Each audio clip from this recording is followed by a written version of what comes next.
มืดคำอยู่คนเดียวหน้าบ้านคิดโหดเจ้าหลายแต่เจ้าบ่สนใจคำสัญญาเก่าเบาบ่เหลือค่า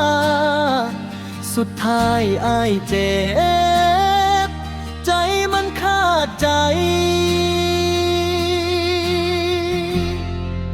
สุดท้ายคืออ้ายเจ็บจนบ่ไหวน้ำตาไหลลงบนหมอนเก่าเจ้าจากไปแล้วทิ้งอ้ายไว้คนเดียว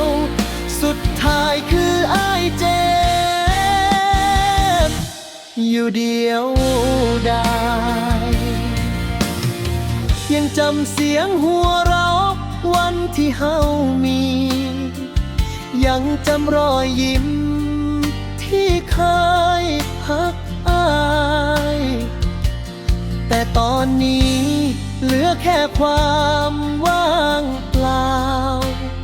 อ้ายต้องทนเจ็บไปทุกคืนอ้ายพยายามลืมแต่ลืมบ่ได้คิดฮอดเจ้าทุกมื้อทุกวัน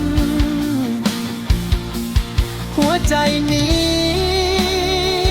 มันแตกสลายสุดท้ายก็ต้องยืนคนเดียวอ้าย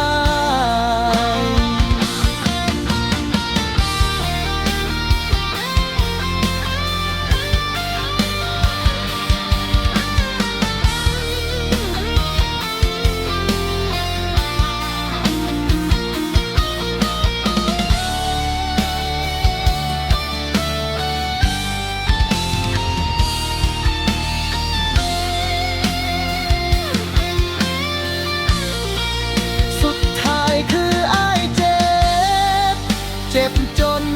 บ่ไหวน้ำตาไหลลงบนหมอนเก่าเจ้าจากไปแล้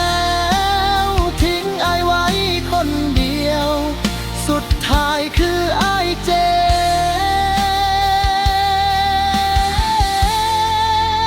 บอยู่เดียวดาย